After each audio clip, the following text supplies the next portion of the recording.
Tiros e explosão. Município do Meio Oeste vive madrugada tensa com assalto à agência bancária. Os assaltantes teriam atirado primeiro na base da Polícia Militar e depois na Civil. Como não houve nenhuma ação deles, eles voltaram aqui para a avenida principal de Salto Veloso e explodiram as duas agências. Um catarinense procurado pela Polícia Federal é preso nos Estados Unidos. Ele é envolvido em roubos de milhões de reais. Na Semana Mundial do Rim, a conscientização para um estilo de vida saudável, principalmente os cuidados com a alimentação. Capital da cerveja, Blumenau recebe o título oficial em Brasília. E uma corrida por uma boa causa. 80 quilômetros viraram mais de R$8 mil para ajudar os cães abandonados nas ruas.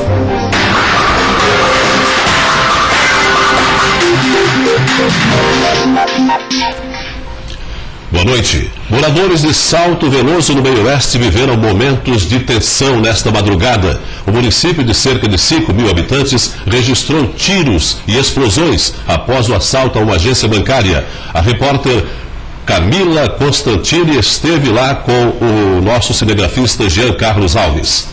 A ação foi rápida e ocorreu na madrugada desta quinta-feira em Salto Veloso. Era por volta das 3 horas quando moradores acordaram com o barulho de tiros e explosões. Duas agências bancárias ficaram totalmente destruídas. A Ana Karina mora em cima de uma das agências e relata um momento de terror. E eu peguei o meu filho que estava na cama, o meu marido já saiu correndo também. A gente pegou ele e sentamos todos no chão, perto da pia, para tentar se proteger se viesse algum tiro. Segundo informações de populares, os assaltantes teriam atirado primeiro na base da Polícia Militar e depois na Civil. Como não houve nenhuma ação deles, eles voltaram aqui para a avenida principal de Salto Veloso e explodiram as duas agências. Os valores ainda não foram divulgados. Na rua, as marcas da destruição. Vidros e pedaços dos caixas eletrônicos ficaram espalhados por toda a parte. E assim, deu muito medo porque eu estava com uma criança em casa e você não sabia se os tiros iam ultrapassar as paredes. Então foi muito tenso, muito medo mesmo. Esta não é a primeira vez que Salto Veloso é alvo de bandidos. Durante a ação, apenas um policial estava de plantão. A polícia ainda não tem pistas do paradeiro dos criminosos. O vice-prefeito do município fez um alerta ao poder público. Então a gente pede para o Estado que olhe para nosso município, porque a gente precisa mesmo a questão de mais policiamento para então poder muitas vezes evitar questões como essa de hoje. Um dos líderes do PGC, organização criminosa do estado, foi preso em Lages, na Serra Catarinense. O suspeito vai responder por diversos crimes. Segundo a investigação da polícia, ele é membro do PGC, o primeiro grupo catarinense. Renan era líder do grupo criminoso em Lages. A investigação ainda está em curso, ele está preso temporariamente, é uma prisão de 30 dias, mas posso garantir que tem elementos suficientes para poder converter essa prisão temporária em preventiva, para ele responder os processos presos. Até porque os crimes praticados por ele e pelo grupo que ele representa são crimes graves. A função que o Renan exercia, segundo as investigações, era de executar diversos delitos, entre eles incêndios e organização criminosa. O delegado afirma que o trabalho realizado no ano passado com sucesso não será diferente desse ano. O ano passado nós conseguimos identificar e prender o grupo inteiro aqui em Lages, sobretudo os líderes. Todos estão presos preventivamente, responsáveis por crimes de organização criminosa, tráfico de entorpecente, roubo, homicídio. Assim como nós fizemos o ano passado, vamos voltar a fazer esse ano. De acordo com o delegado, o trabalho contra o crime organizado está avançado. Ele acredita que o PGC em Lages não será reestruturado. Chegou em Lages, pode ser do litoral, venha de onde for. Nós vamos continuar nosso intenso trabalho para identificá-los e retirá-los das ruas, porque aqui é uma cidade de ordeira e vai continuar sendo. Bandido do litoral, bandido seja da origem que for, de onde vier, se for se aventurar a praticar crime aqui, vai ser responsabilizado e preso. Procurado pela Polícia Federal por assalto à mão armada e outros crimes, o catarinense Anderson Hickman, de 33 anos, foi preso nos Estados Unidos. Natural de Joinville, ele é conhecido como Macaco e foi encontrado em Nova York, onde estava morando. Segundo a Polícia Federal, ele é um dos envolvidos em roubos de bilhões de reais em agências bancárias, receptação de veículos roubados e tráfico internacional de armas. Um jovem de 23 anos morreu após bater uma moto aquática em uma lancha em Governador Celso Ramos. Depois de colidir contra a lancha, o rapaz foi lançado contra a hélice da embarcação. Diego Henrique de Almeida tinha 23 anos e era natural de Pernambuco. Ele teve uma parada cardiorrespiratória e morreu no local. Ele não possuía habilitação para pilotar a moto aquática. O número de afogamentos diminuiu em Santa Catarina nesta temporada de verão. O alerta é para cuidados nas praias, porque a partir de agora a quantidade de guarda-vidas é menor.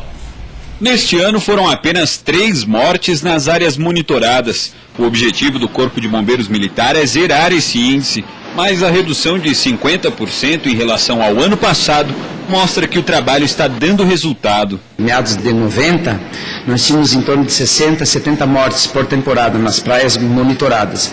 Essa última temporada, apenas 3 mortes por afogamento, e dessas 3, todas elas ocorreram como fator secundário à morte por afogamento. Que o fator primário foi um desmaio, um infarto, algum fator que fez com que ele passasse mal dentro da água, foi resgatado e não conseguimos reanimá-lo em tempo. Além da estrutura, uma mudança de comportamento dos próprios guarda-vidas tem contribuído para essa diminuição. Sabe aquele apito para alertar de algum perigo? Pois é, pode ser nesse momento que mais uma vida está sendo salva, antes mesmo do afogamento. Antigamente, a gente chamava de salva-vidas. A gente ficava no posto e via alguém se afogando e a gente ia lá salvar. Atualmente, nós dizemos assim, que qualquer salvamento é uma falha na prevenção, que prevenir é salvar. Então, o guarda-vidas ele tem que ficar na faixa de areia, orientando os banhistas, sinalizando os locais perigosos e orientando os banhistas qual o local mais adequado de banho, alertando quando ele está se afastando muito. Isso tem feito, foram mais de 3 milhões de prevenções nesse sentido, fez com que nós reduzíssemos, inclusive, o número de salvamentos. Mas vale o alerta, com o fim da temporada de verão, o número de guarda-vidas deve diminuir. Com isso, vale redobrar a atenção nas praias e procurar sempre locais monitorados. Veja a seguir, começa amanhã o pagamento das contas inativas do FGTS. Agências da Caixa vão abrir 2 horas mais cedo. E ainda, 10 horas de corrida que valeram o motivo, que a gente conta daqui a pouquinho.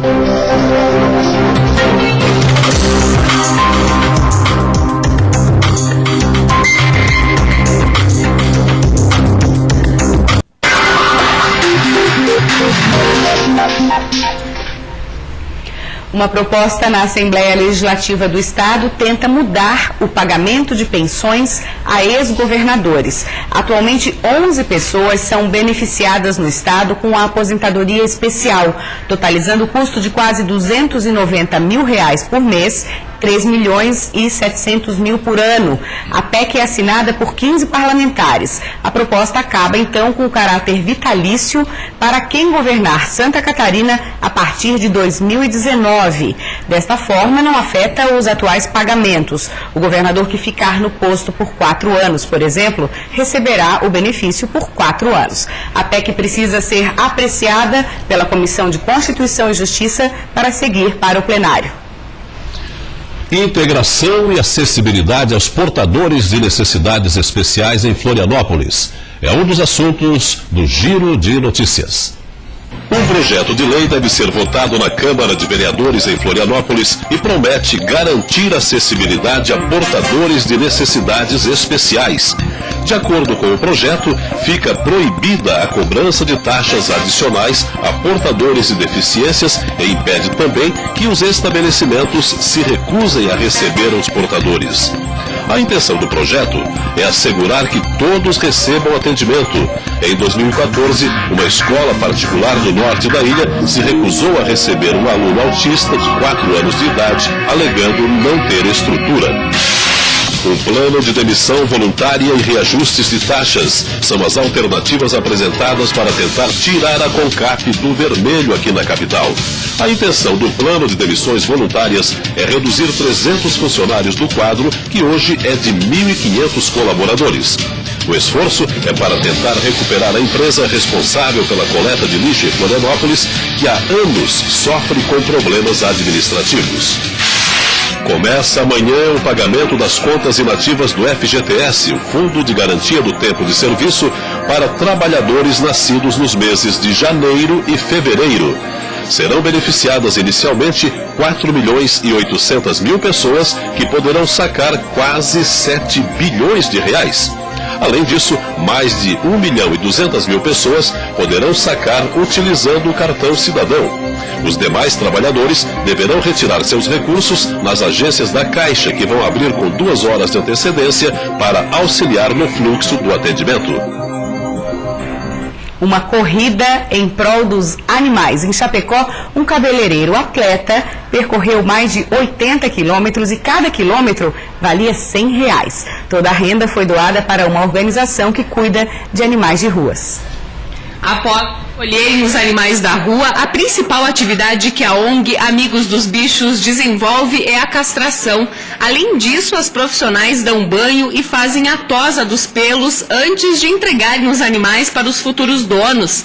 De acordo com uma das voluntárias, o dinheiro da doação, que é de R$ 8.500, veio em boa hora e já tem destino.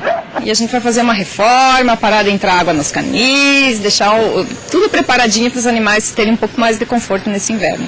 Quem arrecadou e doou esse dinheiro foi Denis. Ele é cabeleireiro há mais de 11 anos e também dedica suas horas de folga para corridas. Ele treinou durante vários meses, correu mais de 80 quilômetros de Chapecó até Concórdia por 10 horas e a cada quilômetro foi vendido por R$100. Vamos dizer que foi um pouco mais fácil até do que uma competição, né? Mas a ideia básica e o pensamento, o foco em função de terminar bem, porque tinha um objetivo maior que a comunidade abraçou, né? E justamente para a comunidade ter abraçado, não só a comunidade, a turminha da assessoria deu um apoio muito 10. Então a gente encontra muito os animaizinhos perdidos, animaizinhos que foram abandonados, doentes, perna quebrada, como já foi comentado em algumas vezes. E assim, a gente procurou ter esse auxílio, né, com os animais, e como já tinha alguns conhecidos na ONG, a gente aproveitou, né, unir esse útil ao agradável, poder auxiliar alguém que estivesse, né, auxiliando os bichinhos, que foi uma ideia legal. Ademar foi quem auxiliou o Denis durante os treinos e fez o acompanhamento na prova. Segundo ele, além do preparo físico, é necessário que o corredor trabalhe a questão psicológica. Qualquer pessoa pode fazer, o Denis é uma prova disso. Só que é claro, a pessoa tem que ter um volume de treino, não é de um dia para o outro. O Denis tem 11 anos de experiência dessas provas, e aí você faz o planejamento para que ele chegue naquele momento da melhor forma possível. Agora é oficial. Blumenau tem o título de Capital Nacional da Cerveja.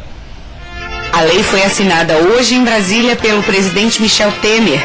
O título não traz benefícios fiscais ou facilita a captação de recursos para eventos, por exemplo, mas consolida Blumenau em um cenário econômico e turístico voltado à bebida, com eventos já tradicionais como a Oktoberfest e o Festival Brasileiro da Cerveja.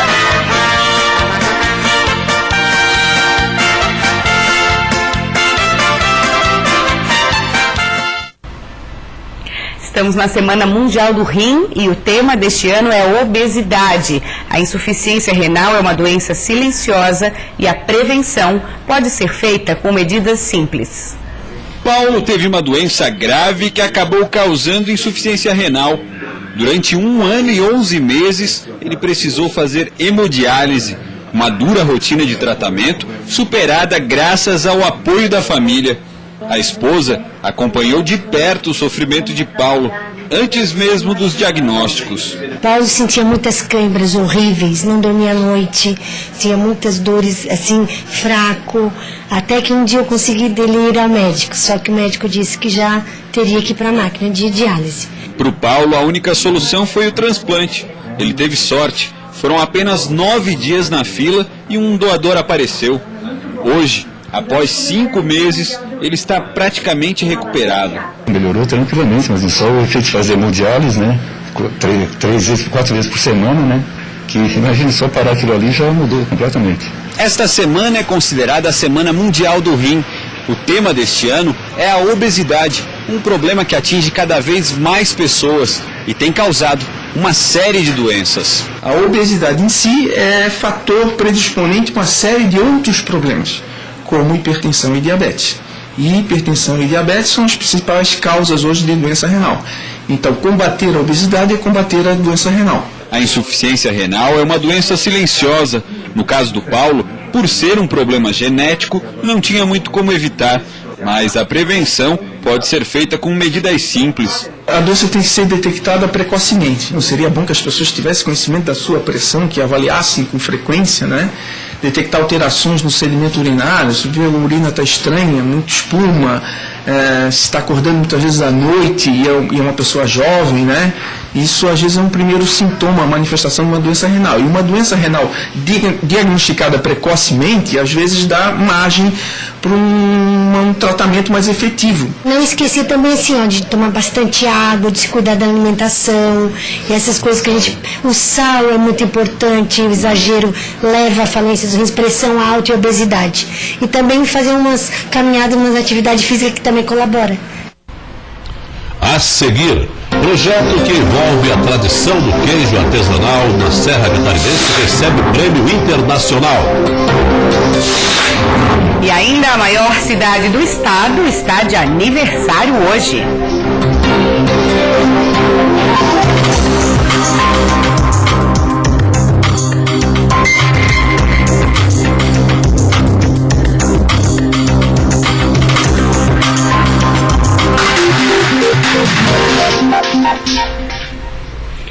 A organização e a interpretação de dados tem sido decisiva no mundo dos negócios. Uma empresa em Florianópolis é referência neste meio e vai fazer um evento sobre um conceito desta área chamado de Big Data. A quantidade de dados gerados por pessoas e empresas no mundo está dobrando a cada 2 anos. As estimativas são de que em 2020 o número vai atingir 40 trilhões de gigabytes. É muita coisa. Mas como é que as empresas interpretam tantos dados não estruturados e os transformam em conhecimento de mercado para conseguir novos clientes? É aí que entra o conceito de Big Data. Grande volume de dados. Assim dá para entender o conceito de Big Data. A ideia é coletar informações variadas que estão desestruturadas e entregar para as empresas em forma de conhecimento de mercado. E é aí que entra o poder da tecnologia. O Big Data, por exemplo, no nosso caso, ele tem que ajudar os nossos clientes a venderem mais ou perderem menos, tá? Então, bem na prática, né? Então, hoje, via de regra, a gente coleta informações de muitas bases de dados, a gente coleta informações de mais de 3 mil bases de dados públicas e disponibiliza essas informações em uma plataforma com esses objetivos. Esta empresa, que é referência em Big Data, é de Florianópolis e fornece aos seus clientes um banco de dados com mais de 30 milhões de empresas. Dá para ver detalhadamente o perfil de negócios de cada região do Brasil e algumas do exterior. Quantas empresas de um setor existem em determinado local, quantos empregados têm, quanto faturam. Isso ajuda muito na tomada de decisões dos empreendedores que usam a plataforma disponibilizada. Através das estatísticas, eles também conseguem fazer previsões precisas a respeito do mercado. Mas para saber que negócios que trabalham com Big Data vão continuar crescendo, não precisa ter bola de cristal. No ano passado, mesmo com a crise, a empresa cresceu 50%. O mercado, às vezes, até a crise nos ajuda, porque o cara hoje tem que buscar cliente mais rápido, mais barato, então tudo isso soma a uma plataforma como a nossa. Para chamar a atenção de mais empresas para o Big Data e como a informação transforma os negócios, um evento aqui na capital vai abordar o assunto. É o Data Driven Brasil, com palestras a respeito do tema. Então esse é o primeiro, a gente espera fazer agora todo ano, algo muito qualificado, né? Eu vejo assim, literalmente a gente vive numa ilha, então a gente tem que ter qualidade, não adianta ter quantidade, a gente quer qualificar cada vez mais esse evento aí. E agora vamos falar de futebol. Pela terceira fase da Copa do Brasil, o Jack recebeu o Gurupi do Tocantins. Vamos aos gols. O jogo aconteceu na Arena Joinville e foram os catarinenses que largaram na frente nesse chutaço de Breno. E teve mais gol do Coelho, porém contra. Renan Teixeira fez isso aí, ó. Meu Deus. No segundo tempo, Marilson gira e chuta. 2-1 pro Jack. O mesmo Marilson foi derrubado na área, pênalti. Aldair na cobrança fechou o placar. 3 para o Joinville, 1 para o Gurupi. E a partida da volta entre esses dois times acontece na próxima quarta-feira no norte do Brasil. E hoje é a vez do Criciúma jogar pela terceira fase da Copa do Brasil. O Tigre recebe daqui a pouco, às 7h15, o Fluminense. O queijo artesanal está em evidência na Serra Catarinense. Projeto de experiência na agricultura familiar foi premiado internacionalmente. A dona Hilda trabalha há mais de 20 anos com produção de queijo artesanal. E há pouco mais de um ano, ela construiu essa instalação ao lado da sua casa, aumentando e qualificando ainda mais sua produção. E a gente conseguiu clientes de toda Santa Catarina, né? Então vem pessoal de Tubarão, de Palhoça, de Balneário também, de Rodeio, tem outro senhor que vem de Videira, todos vêm fazer a compra aqui direto na minha propriedade. O queijo serrano faz parte da tradição, da alimentação e da renda das famílias da Serra Catarinense. E a produção na agricultura familiar foi premiada novamente. No ano passado, o queijo serrano ficou no topo no Prêmio Queijo Brasil. Já esse ano, o projeto de experiência na agricultura familiar foi premiado pela FIDA Mercosul, vencendo países como a Argentina e o Uruguai. E a dona Hilda está muito contente e orgulhosa desses prêmios. Imagine, você foi premiada em segundo lugar, depois terceiro lugar, né? Então, tem um reflexo muito grande, né? Então, a gente vê, sim, que está sendo reconhecido o teu trabalho, né?